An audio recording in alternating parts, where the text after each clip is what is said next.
you had to take on the moat area.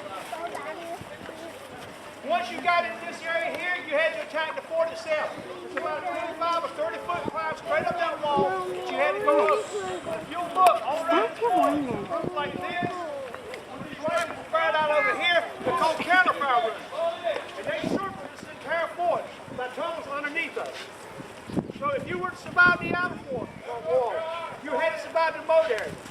If you survived that, then you had to attack the fort. It was impossible to be taken by infantry.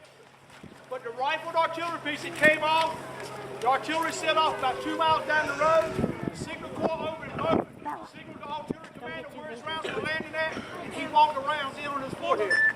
Colonel White and his men would run out and service their guns, run back into cover as the debris and all was falling. As it fell, he would run back out, service his gun again, which meant he was loaded. Before the next round could hit, he would run back to the fort for cover. Then they would come back out and fire. It just kept up until every gun Colonel White had was knocked out. He had no other choice but to surrender. You know, the federal officer surrendered to the Confederate officer here. Prisoner exchange was very common in early parts of the war and all. The prisoner exchange program didn't cease to exist until after Grant came in. Grant was saying, okay, how are we taking these Confederate prisoners? For exchange, when we turn around, we had to fight them again. So he did away with the prisoner exchange program, which caused things to happen like happened in Andersonville.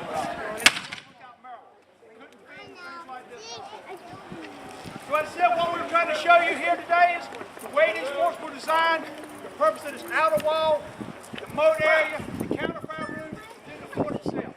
So on behalf of the Fort Baker State Army, 1st North Carolina 11th Regiment, 18th North Carolina, 27th North Carolina, we hope you enjoyed it. We thank y'all for coming. Thank you. Thank you.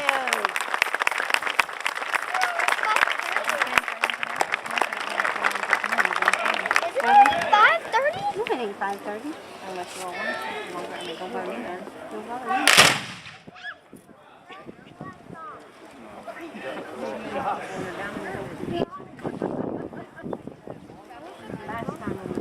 Well, honey, I didn't, what costume did you have? You don't have like a Southerner or a Northerner or something like that. Indiana Jones wouldn't have had, like here.